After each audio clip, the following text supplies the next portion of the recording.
Hi, this is Frank Romano, Professor Emeritus at the Rochester Institute of Technology. Well, we want to talk about inkjet. Now, we should understand that inkjet has many different approaches, many different technologies being applied to it. And so we sort of should set the basis for what inkjet is all about.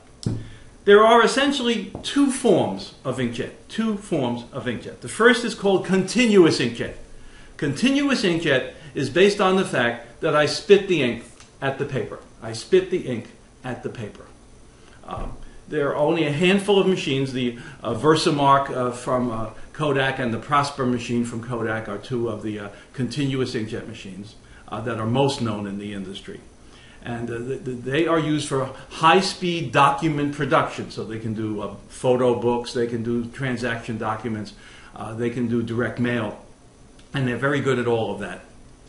There's another technology for inkjet called drop on demand.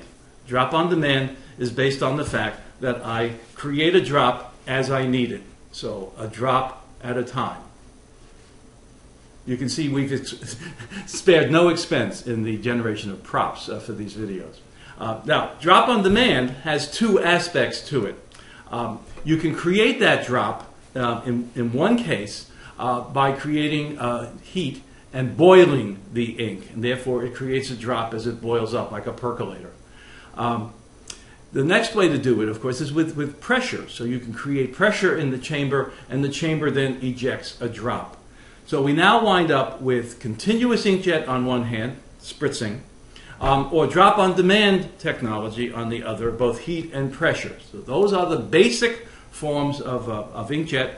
And I really don't care whether you do it for wide format or for documents. You can use both technologies.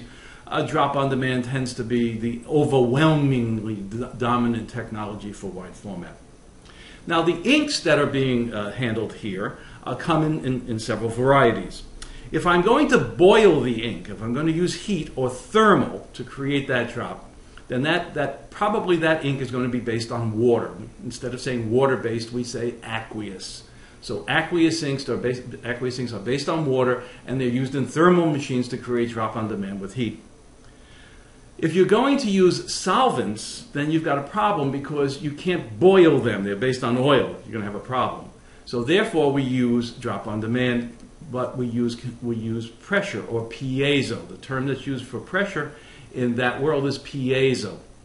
And so solvent-based inks, which are based on oils, are only in piezo machines at this stage of the game. Although there are some eco-solvents, which I'll talk about in a second. Peripherally, there's UV. You can have some inks that are based on ultraviolet. The AGFA, some of the AGFA systems, the Dotrix, for instance, use UV in their document systems.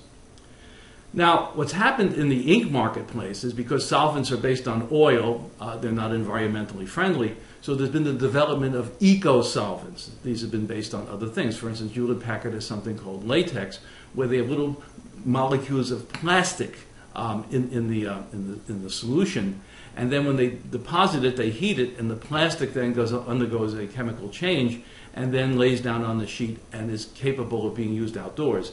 In many cases, aqueous-based inks are not used outdoors. Inkjet machines can be sheet-fed or they can be roll-fed.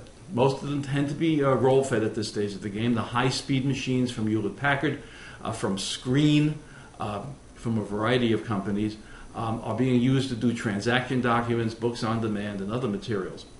The sheet-fed machines are few and far in between. The most dominant is the Riso machine, which is used in offices. We also have some machines that are 4-up, that is, they're somewhere in the 19 by 26 inch range, from Screen and from Fuji. So those are bigger machines. We have not seen inkjet being applied yet into the office environment for instance, heat toner is being used. But over time, that's probably going to happen. The inkjet machines that we're talking about here, the document machines, up to now had been based on shuttle heads that move back and forth. Well, the big movement today are single-pass heads. So what you have is an array of inkjet heads across the width of the material to be printed, and so only the substrate moves through the device. You don't have any delay in having the paper advance, move the heads across, advance, move the heads across. So that's how the document machines have been able to get their speed. The Kodak Prosper and Versamark, as I said, are continuous machines. Virtually all the others are drop-on-demand machines. This is a very interesting new market that's evolving. Inkjet gives you several advantages. One, it gives you a higher quality for photographs and image reading color. So the colors are vibrant and pop off the page, almost like continuous tone photographs to a large extent. So that's why there's a big movement in moving some kinds of materials to the document side using inkjet. Theoretically, inkjet ink is less expensive than toner, although the toner people will say the toner is actually cheaper if you buy it in volume. But again, you have to look at individual costs and coverage to really understand where the differences are. You can handle almost any material through these devices. Again, the material should be tuned to the machine. We've entered an age now that's different from offset lithography. In offset lithography, you can make a paper, a substrate, and it can be sold for any offset machine in the world.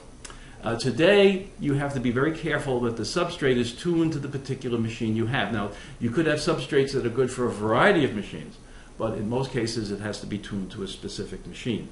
And so with these devices, you have all your normal text-based substrates, cover-based substrates, and of course, synthetics, which is where the new opportunity lies. In any case, that's the basis for document-based inkjet. We'll see you in the next video. Take care.